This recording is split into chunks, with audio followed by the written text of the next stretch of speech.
Aleluya. Vamos a poner este tiempo en manos de Dios y enseguida iniciamos con el tema. Te rogamos, Señor, nos des entendimiento de tu palabra, para que tú les des discernimiento, Señor, porque tu palabra nos dice que tu Santo Espíritu es quien nos guía a toda verdad. Te rogamos que sea de bendición y que tu palabra quede sembrada también para que cumpla los propósitos para la cual la envías. Señor, este tiempo lo ponemos en tus manos preciosas y te rogamos, Señor, que tú lo guíes, que seas tú el que hables, que sea tu voz la que escuchemos y no la mía.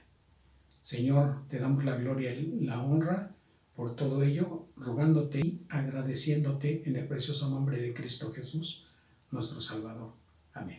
Abran sus Biblias, por favor, al capítulo 6 del Evangelio de Juan, a partir del versículo 14. Antes de empezar a leer, les comento cuál es el contexto de este pasaje. En el evento que había tenido el Señor Jesucristo con sus discípulos y una multitud de gente que lo seguía, Él procedió a alimentarlos, el milagro de la alimentación de los 5,000. Entonces, el versículo 14 de Juan 6 dice: aquellos hombres, a los que habían estado presentes cuando el Señor Jesucristo efectuó ese milagro, viendo la señal que Jesús había hecho, dijeron: este verdaderamente es el profeta que había de venir al mundo. Pero entendiendo Jesús que iban a venir para apoderarse de él y hacerle rey, volvió a retirarse al monte él solo. ¿Qué es lo que vemos aquí? Normalmente cuando el Señor tenía reunidas personas, Él siempre daba una enseñanza acerca del reino de Dios, acerca del reino de los cielos, acerca de la salvación o de otro aspecto que normalmente los fariseos le preguntaban, tratando de hacer que cayera en alguna contradicción o en alguna blasfemia según ellos, para acusarlo falsamente. Entonces vemos que estas personas, en lugar de atender a las enseñanzas que estaba dando el Señor Jesucristo, ellos lo que les había llamado la atención era que Él había provisto de alimentos. Normalmente, ¿qué es lo que busca la gente? La satisfacción de sus necesidades. Y por eso lo primero que les vino a la mente es: lo vamos a hacer rey, nos conviene, porque entonces Él va a satisfacer nuestras necesidades. Lo que mucha gente ve es qué reciben a cambio, qué les da. Y lejos de estar viendo las verdades espirituales que Él les estaba revelando, ellos solamente veían la satisfacción de sus necesidades y la sanación de los enfermos. El versículo 16 nos dice este pasaje: al anochecer descendieron sus discípulos al mar, y entrando en una barca iban cruzando el mar hacia Capernaum. Estaba ya oscuro y Jesús no había venido a ellos, y se levantaba el mar con gran viento que soplaba. Cuando habían remado como 25 o 30 estadios, vieron a Jesús que andaba sobre el mar y se acercaba a la barca, y tuvieron miedo. Mas Él les dijo: yo soy, no temáis. Ellos entonces con gusto le recibieron en la barca, la cual llegó enseguida a la tierra a la que iban. El día siguiente, la gente que estaba al otro lado del mar vio que no había habido allí más que una sola barca y que Jesús no había entrado en ella con sus discípulos para irse hacia Capernaum, sino que estos se habían ido solos. Cuando vio pues la gente que Jesús no estaba allí ni sus discípulos, entraron en las barcas y fueron a Capernaum a buscarle. Versículo 25 al 27. Y hallándole al otro lado del mar le dijeron: Rabí, ¿cuándo llegaste acá? Respondió Jesús y les dijo: de cierto os digo que me buscáis, no porque habéis visto las señales, eso es los milagros, sino porque comisteis el pan y os saciasteis. Trabajad no por la comida que perece, sino por la comida que a vida eterna permanece, la cual el Hijo del Hombre os dará. Porque a este señaló Dios el Padre. Ellos, cuando se encuentran con el Señor Jesucristo, le preguntan, como si tuvieran verdadero interés en saber: ¿cuándo llegaste aquí? Pero en realidad no ese era su interés, porque de inmediato el Señor Jesucristo, sabiendo lo que había en sus corazones y en sus mentes, lo que ellos estaban pensando, Él les dice que lo están buscando no por los milagros que hizo, no por las enseñanzas que Él estaba dando, sino porque se habían saciado al recibir el alimento que Él les había provisto.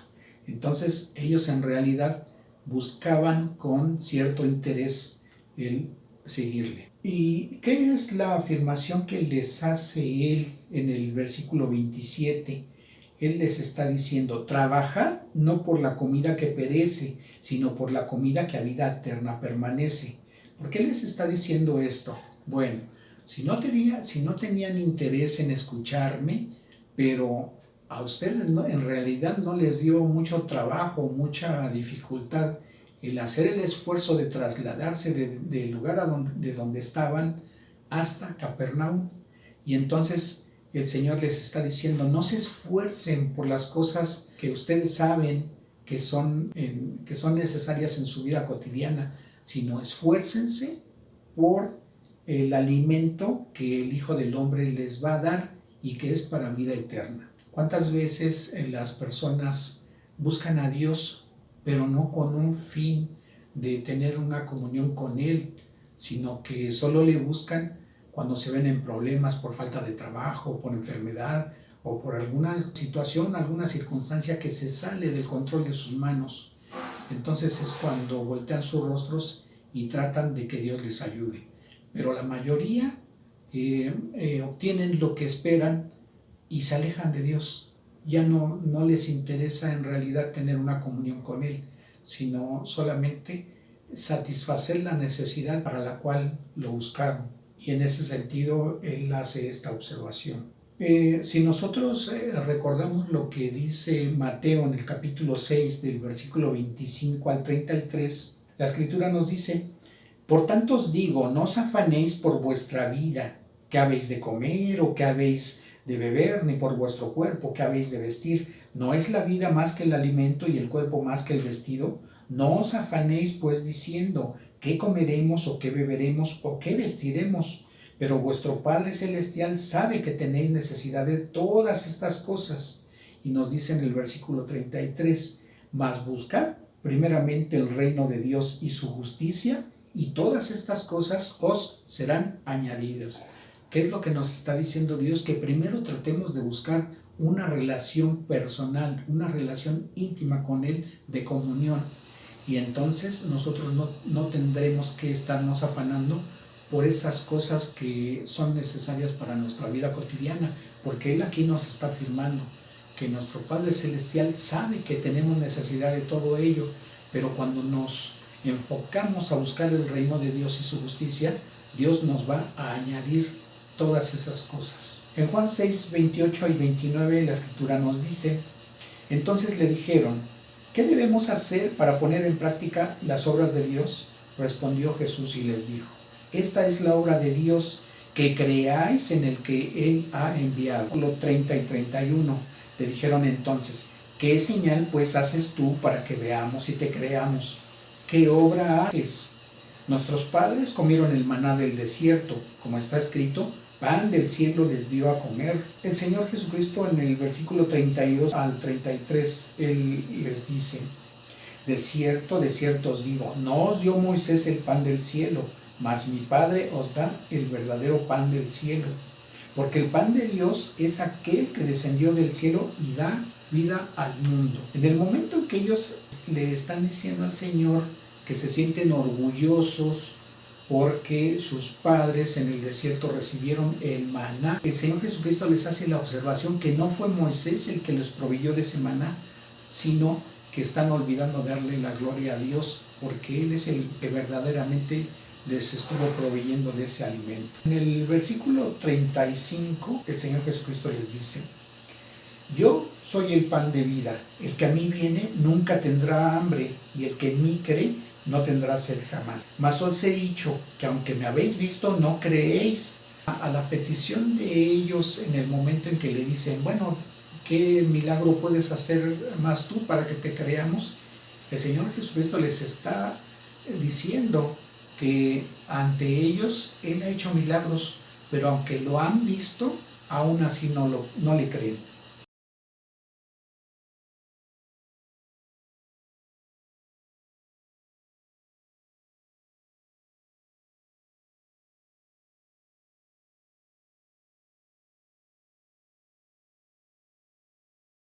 Todo lo que el Padre me da vendrá a mí, y al que a mí viene no le echo fuera, porque he descendido del cielo no para hacer mi voluntad, sino la voluntad del que me envió. No está cuestionando el Señor la situación espiritual de las personas para que se acerquen a Dios. ¿Por qué? Porque todos hemos pecado.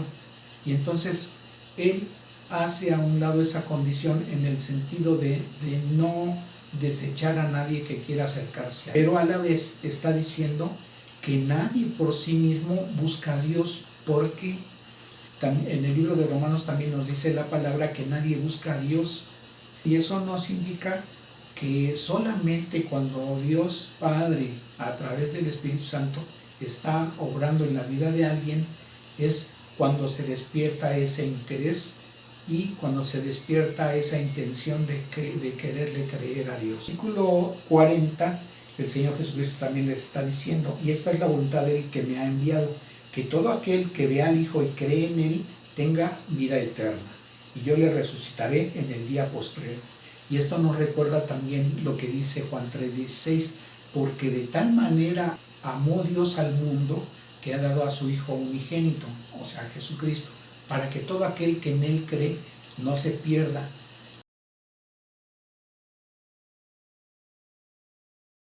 El Señor Jesucristo le está explicando a Nicodemo que el propio Señor Jesucristo tenía que ser levantado, así como Moisés había levantado la serpiente en el desierto, para que en el momento en que alguien del pueblo de Israel que hubiera sido mordido por una serpiente, para evitar ser muerto, para evitar perder la vida, esa persona tenía que mirar hacia esa serpiente, mirar con la fe, con la creencia, él podía ser salvado de la muerte.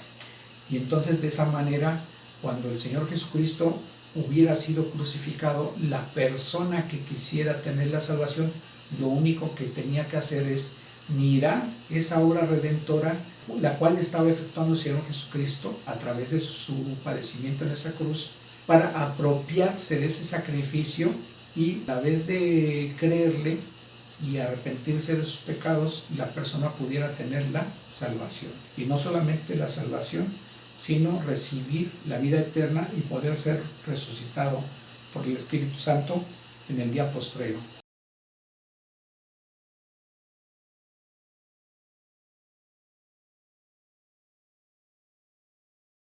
¿Y qué certeza tenemos de tener la vida eterna? Recordamos que en el Evangelio de Juan, capítulo 10, versículos 27 y 28, la Escritura nos dice: mis ovejas oyen mi voz y yo las conozco y me siguen, y yo les doy vida eterna y no perecerán jamás, ni nadie las arrebatará de mi mano.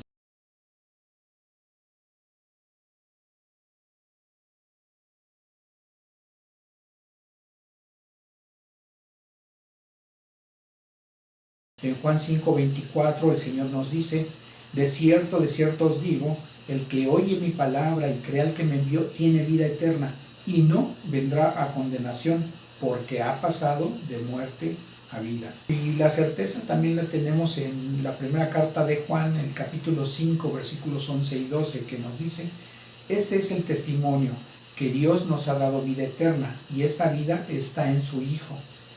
Versículo 12, el que tiene al Hijo tiene vida, y el que no tiene al Hijo de Dios no tiene la vida. En la misma primera carta de Juan, capítulo 1, versículo 12, el Señor nos dice: porque la vida fue manifestada y la hemos visto y testificamos y os anunciamos. La vida eterna, la cual estaba con el Padre, se nos manifestó. Y en ese sentido es que el Señor Jesucristo está diciendo que Él es el pan de vida que descendió del cielo. Y esto tiene que ver con el versículo 41 y 42 del pasaje de Juan 6, que dice: murmuraban entonces de él los judíos porque había dicho: yo soy el pan que descendió del cielo.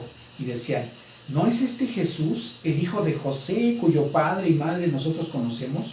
¿Cómo pues dice este: del cielo he descendido?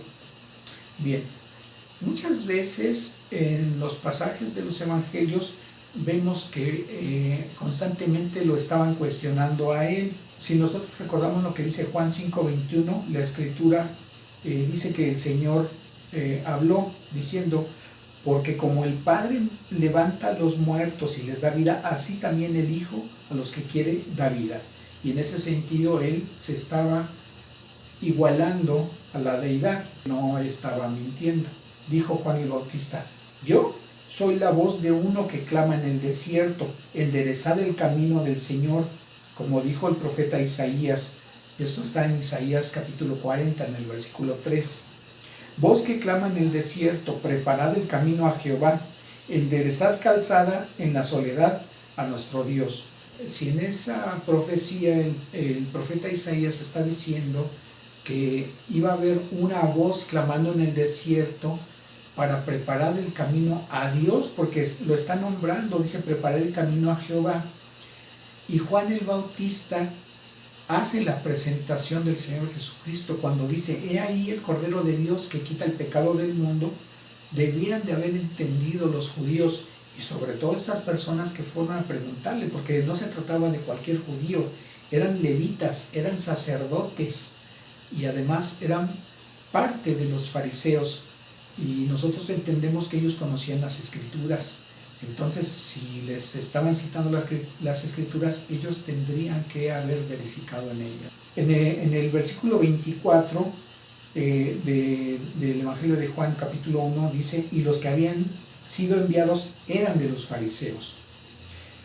Cuando nosotros vemos en el mismo Evangelio de Juan, capítulo 5, en el versículo 39, el Señor Jesucristo está diciendo, escudriñad las escrituras, porque a vosotros os parece que en ellas tenéis la vida eterna, y ellas son las que dan testimonio de mí.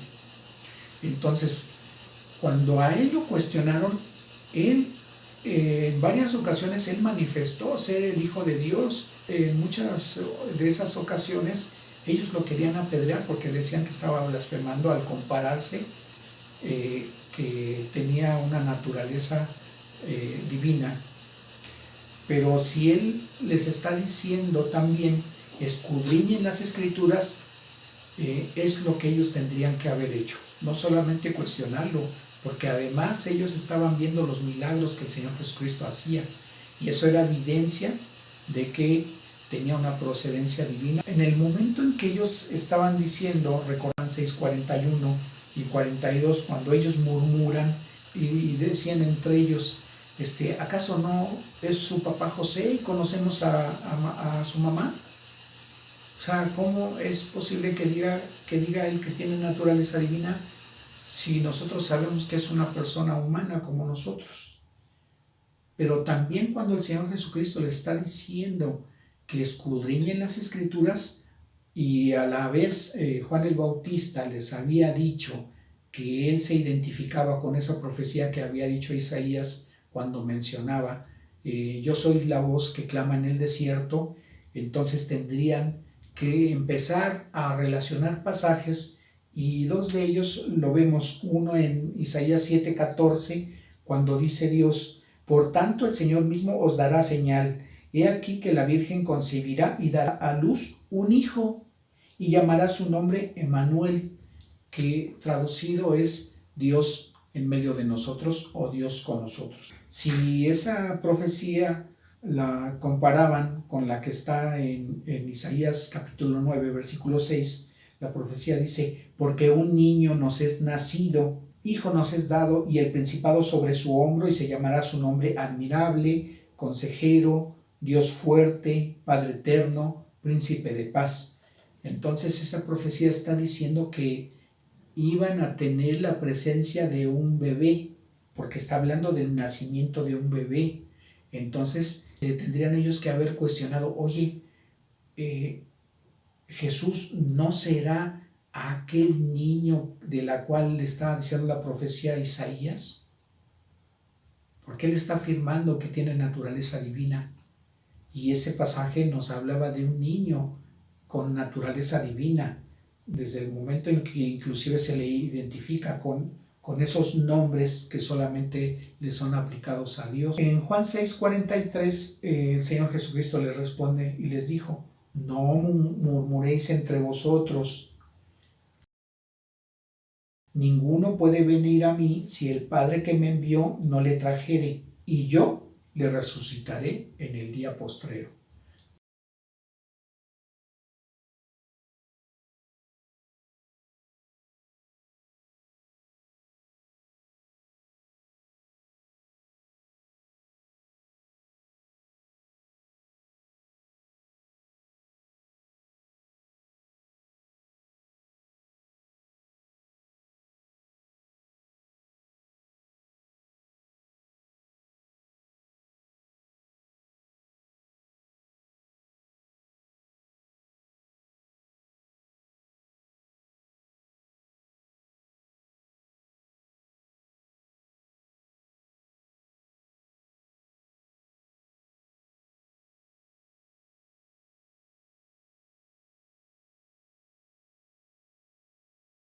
En el versículo 45, el mismo Señor Jesucristo les dice: escrito está en los profetas, y serán todos enseñados por Dios, así que todo aquel que oyó al Padre y aprendió de él, viene a mí.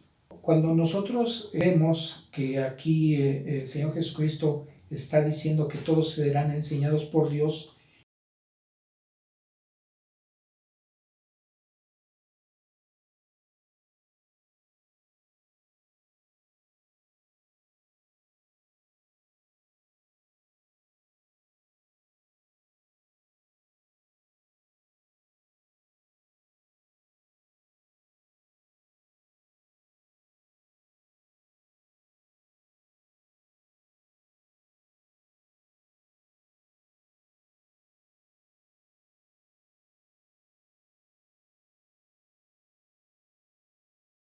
el pasaje que nos confirma esta afirmación la podemos encontrar en el mismo Evangelio de Juan, en el capítulo 16, a partir del versículo 7, donde la Escritura dice: pero yo os digo la verdad, os conviene que yo me vaya, porque si no me fuera, el Consolador no vendrá a vosotros, mas si me fuere, os enviaré. Y cuando Él venga, convencerá al mundo de pecado, de justicia y de juicio.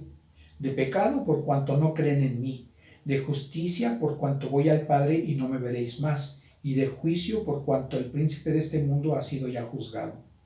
Aún tengo muchas cosas que deciros, pero ahora no las podéis sobrellevar. Pero cuando venga el Espíritu de verdad, Él os guiará a toda la verdad, dice el Señor, porque no hablará por su propia cuenta, sino que hablará todo lo que oyere, y os hará saber las cosas que habrán de venir. Él me glorificará, porque tomará de lo mío y os lo hará saber. Todo lo que tiene el Padre es mío, y por eso dije: tomará de lo mío y os lo hará saber. Entonces, si nosotros recordamos que el Espíritu Santo es una de las tres personas de la Trinidad, entonces podemos entender lo que el Señor Jesucristo les está diciendo aquí en Juan 6:45, a donde vuelvo a leer: escrito está en los profetas, y serán todos enseñados por Dios, así que todo aquel que oyó al Padre y aprendió de él, viene a mí. ¿En qué sentido? Que cuando vemos en el versículo 8 al 11, cuando Él está diciendo que Él convencerá al mundo de pecado, de justicia y de juicio, que cuando Dios trabaja en una persona y le hace esta convicción, entonces es cuando la persona se dirige a los pies de Cristo. Y en ese sentido Él está diciendo que todo aquel que Dios atrae a Cristo es porque Él ya ha hablado a su vida a través de lo que nos mencionan estos versículos. ¿Qué otro pasaje podemos encontrar en la Escritura de que Dios se encarga de atraer a las personas hacia Jesucristo? Vemos en el libro de Romanos capítulo 10, la Escritura dice: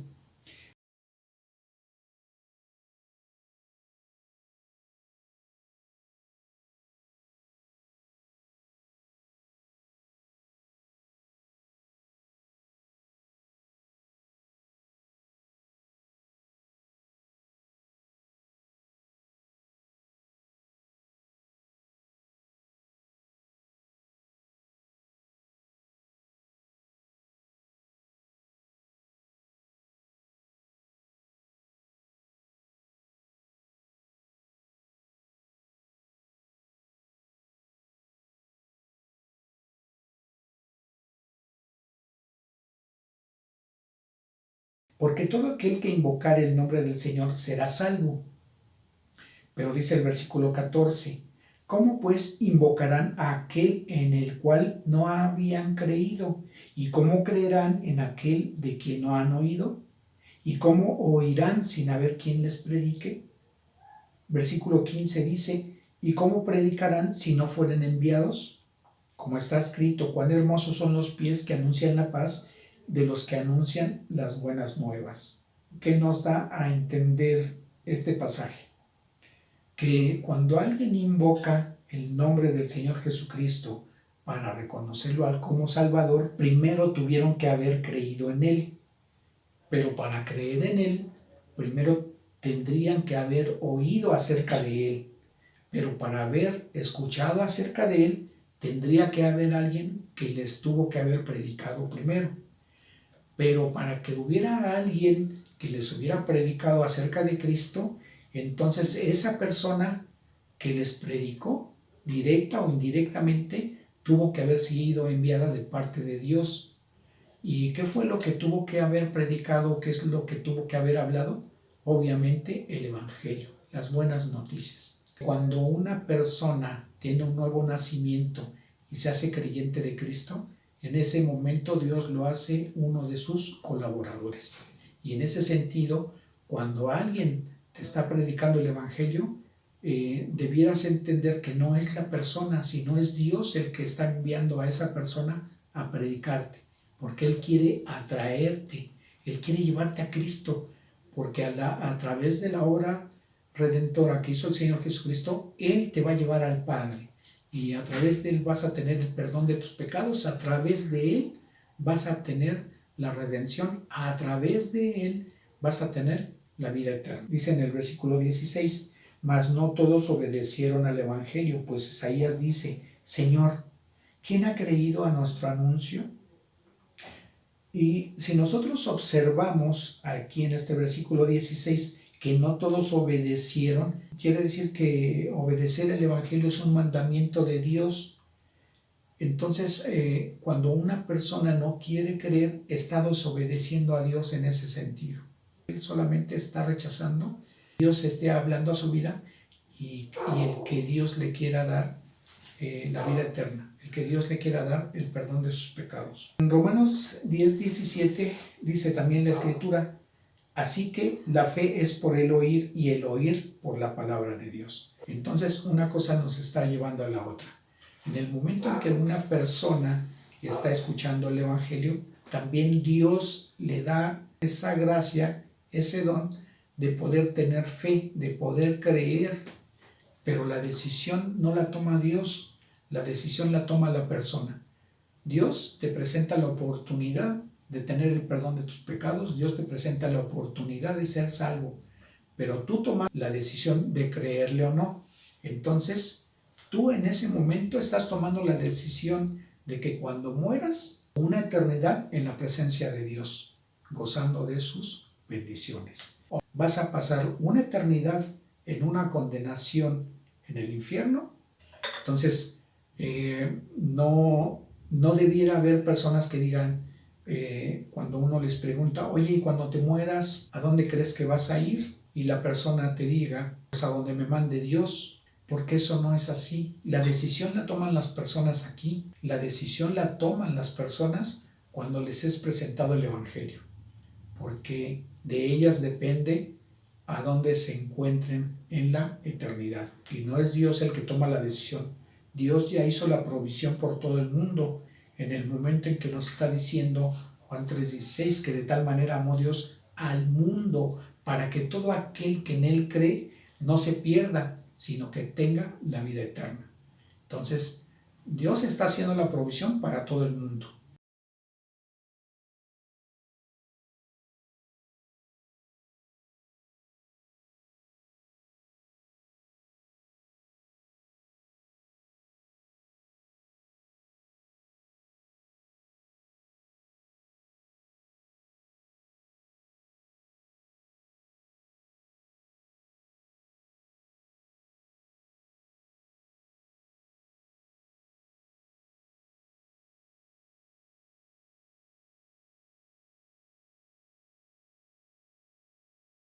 El que alguien le crea o no, el que alguien obedezca o no el Evangelio, el que alguien quiera creer y seguir a Cristo o no, eso no depende de Dios. Dios les está acercando todos los elementos, pero la persona es la que tiene la decisión de elegir a dónde se va. Quizá para las personas sean más importantes la vida que lleva o que está viviendo, pero debiera de ponerse a meditar un poquito. ¿Cuántos años puede vivir una persona? ¿40, 60, 80 años, 100 años quizá? Y después, ¿acaso no será mejor desligarse en ese sentido de lo que ofrece el mundo por unos 10 años, 20 años, quizá 30 años? O quizá toda su vida, si es que nació en una familia cristiana, pero esa abstención que está haciendo la persona acerca de las cosas que ofrece el mundo, el beneficio que va a tener es que va a tener una eternidad o que va a vivir por la eternidad en la presencia de Dios. En Juan 6:49, el Señor Jesucristo también les dice: vuestros padres comieron el maná en el desierto y murieron. Esas personas que estaban cuestionando al Señor y en el momento en que le están haciendo mención que sus antepasados habían comido el maná en el desierto, se sienten orgullosos. Pero aquí el Señor Jesucristo les está diciendo que ese alimento era un alimento físico y que solamente era para sustentar sus necesidades en ese tiempo. Ese maná era la figura del pan que desciende del cielo y que nos da vida eterna. Dice en el versículo 51, yo soy el pan vivo que descendió del cielo, y si alguno comiere de este pan, vivirá para siempre, y el pan que yo daré es mi carne, la cual yo daré por la vida del mundo. Los judíos contendían entre sí diciendo: ¿cómo puede darnos a comer su carne? Pero fíjense, la palabra en griego que está aquí en la escritura, cuando se menciona comer, es la palabra estío, y esa palabra hace referencia a un ambiente de comunión. ¿Por qué? Porque las personas tenemos una forma de comer diferente a los animales, en el sentido de que cuando comemos debemos de dar gracias a Dios. En ese momento estamos entrando a una comunión con Dios, porque estamos reconociendo que esa provisión de la cual estamos participando en ese momento, la estamos recibiendo de parte de Dios. Y en ese sentido estamos reconociéndole a Él y le estamos dando la gloria por habernos hecho esa provisión. Pero los animales no. Los animales comen por necesidad, comen por el instinto de conservación. Entonces esa es la diferencia, porque por ejemplo cuando vemos en el versículo 53 y 54 del mismo capítulo 6 de Juan, el Señor Jesucristo les dijo: de cierto os digo, si no coméis la carne del Hijo del Hombre, y aquí de nuevo utiliza la palabra griega estío, y bebéis su sangre, no tenéis vida en vosotros. Pero en el versículo 54 el Señor cambia el sentido de la palabra, porque cuando dice el que come, y la palabra aquí en griego es trogo, cuando está haciendo referencia a la manera en que come un animal. El que come mi carne y bebe mi sangre tiene vida eterna, y yo le resucitaré en el día postrero. Pero fíjense, muchos interpretan que aquí las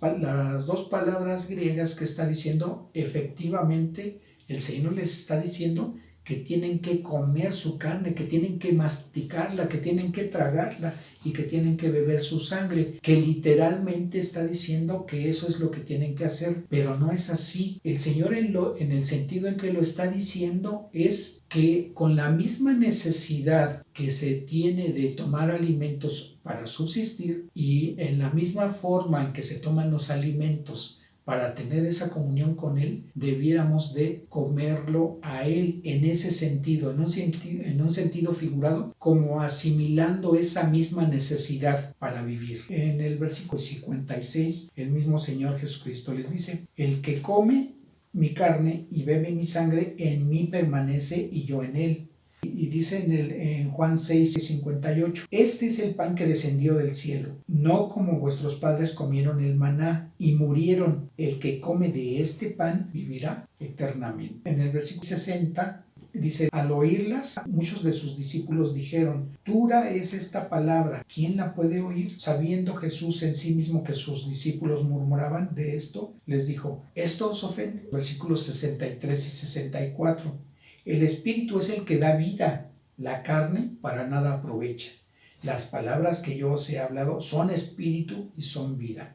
Entonces, aquí el Señor Jesucristo les está diciendo que les está hablando en un sentido figurado, pero que tienen que asimilarlo a Él como si verdaderamente se estuvieran alimentando de su carne y de su sangre. En el versículo 64 les dice el Señor, pero hay algunos de vosotros que no creen, porque Jesús sabía desde el principio quiénes eran los que no creían y quién le había de entregar.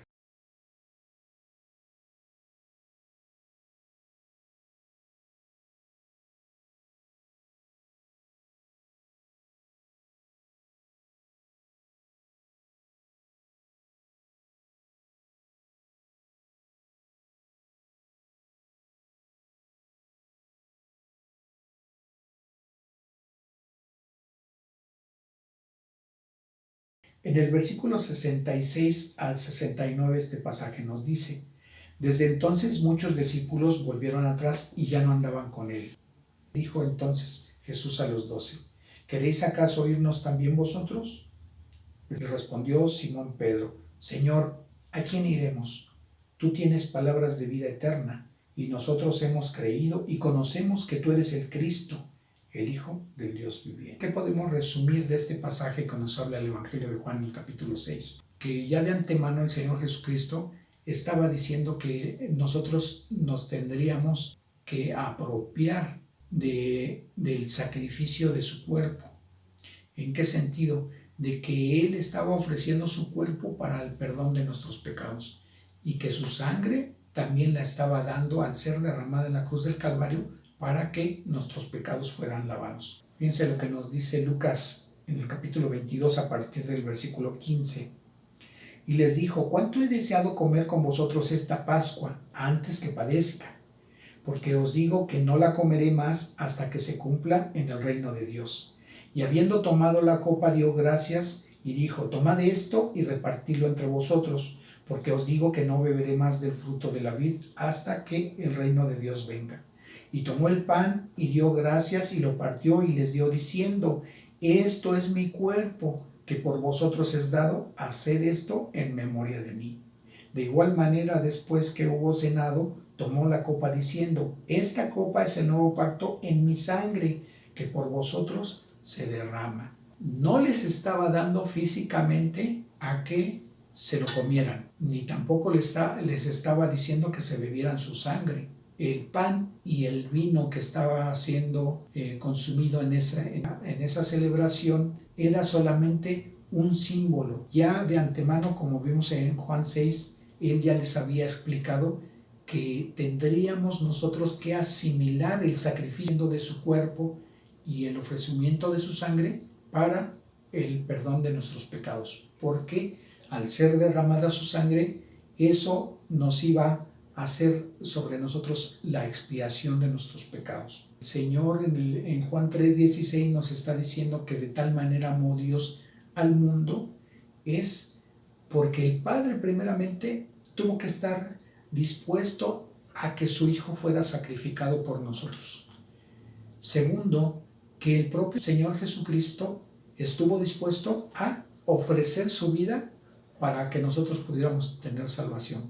Pero a la vez, por ese amor del Padre y por ese sacrificio que estaba haciendo el Señor Jesucristo, el Espíritu Santo nos iba a dar vida y nos iba a resucitar. Entonces, ahora nos queda más claro ese concepto y podemos asimilar que ese sacrificio que hizo el Señor Jesucristo en la cruz del Calvario, de ese sacrificio nos podemos apropiar para que el Señor nos pueda dar vida eterna. Entonces, todo aquel que ha nacido de nuevo porque ha reconocido al Señor Jesucristo, que Él es su Salvador y antes le debió de haber pedido perdón por sus pecados y haber mostrado arrepentimiento de esos pecados para que el Señor le pudiera haber perdonado, pero ya reconoció que ese sacrificio que hizo el Señor Jesucristo en la cruz del Calvario le trajo el perdón a sus pecados, porque el Señor Jesucristo ocupó su lugar y recibió el castigo que esa persona merecía para que él pudiera ser perdonado. Entonces esa persona, al reconocer a Cristo como su Señor y Salvador, ahora tiene un nuevo nacimiento, ahora es salvo. Es la primera vez que estás escuchando el Evangelio. Dios ha hablado a tu vida y te está en este momento, o ya te convenció de pecado, de justicia y de juicio, y te ha dado entendimiento de lo que su palabra ha expuesto, y quieres que Dios te perdone de tus pecados. Inclina tu rostro y dile esto al Señor. Dios Todopoderoso, Señor, me considero una persona pecadora y reconozco que mis pecados me condenan a un castigo eterno. Yo no quiero eso para mí en la eternidad. Y hoy que he escuchado del Evangelio, te ruego que mis pecados sean perdonados. Y para ello reconozco que el Señor Jesucristo puso su vida de por medio y que padeció en la cruz del Calvario, que ahí todo su cuerpo fue desgarrado y toda su sangre derramada, y todos mis pecados fueron puestos en su cuerpo. Ese castigo que Él recibió yo lo merecía, pero Él ocupó mi lugar. Y ahora reconozco que a través de ese sacrificio ofrecido para que mis pecados sean perdonados, ese sacrificio yo me apropio de Él. Quiero que mis pecados sean perdonados y eso solamente tú lo puedes hacer, Señor. Y por eso te ruego que me perdones. Me arrepiento de mis pecados. Yo sé que en ese sacrificio del Señor Jesucristo en la cruz del Calvario hizo que muriera y fue sepultado, pero al tercer día resucitó, y sé que ahora está sentado a la diestra de Dios Padre intercediendo por mí en este momento. Y yo agradezco esa intercesión que está haciendo por mí, y sé, porque mis palabras son sinceras y lo creo en mi corazón, que ese sacrificio que hizo el Señor Jesucristo en la cruz del Calvario es suficiente para que todos mis pecados sean perdonados, y te agradezco por ello, Señor. Te ruego que vengas a mi vida, que entres en mi corazón, que mores en él, que me limpies de maldad, me hagas la persona que tú quieres que yo sea. Señor, yo te agradezco que me des esta oportunidad de tener la salvación, y te agradezco porque sé que ahora me has hecho parte de tu familia, uno de tus hijos. Te agradezco, Señor, porque ahora tengo la certeza de que no voy a tener una condenación en el día del juicio final. Te agradezco, Dios, lo que has hecho por mí, y reconozco en ello toda la obra redentora del Señor Jesucristo. En ese glorioso nombre te lo ruego y te agradezco. Amén. Si tú lo has creído esto en tu corazón y Dios ha visto que tus palabras son sinceras, Dios te ha perdonado. Y te damos la bienvenida a la familia de Dios. Y vamos a hacer una oración para despedir este servicio. Señor, cuántas gracias te damos por darnos esa gran oportunidad, esa gran bendición, Señor, de poder recordar, Señor, que a través del sacrificio que hizo el Señor Jesucristo en la cruz del Calvario, nuestros pecados ya han sido perdonados y tenemos la certeza de que en el día postrero Él nos va a resucitar. También te agradecemos, Señor, porque reconocemos que en nuestra salvación no tenemos ningún mérito. Y te agradecemos, Señor, porque además nos da la preciosa oportunidad de poder compartir esta gran bendición con otras personas. Padre, yo te ruego por aquellas personas que son parte de nuestras familias y que tienen ahorita en este momento circunstancias que para ellos es imposible darle solución, porque solamente eso está en tus manos.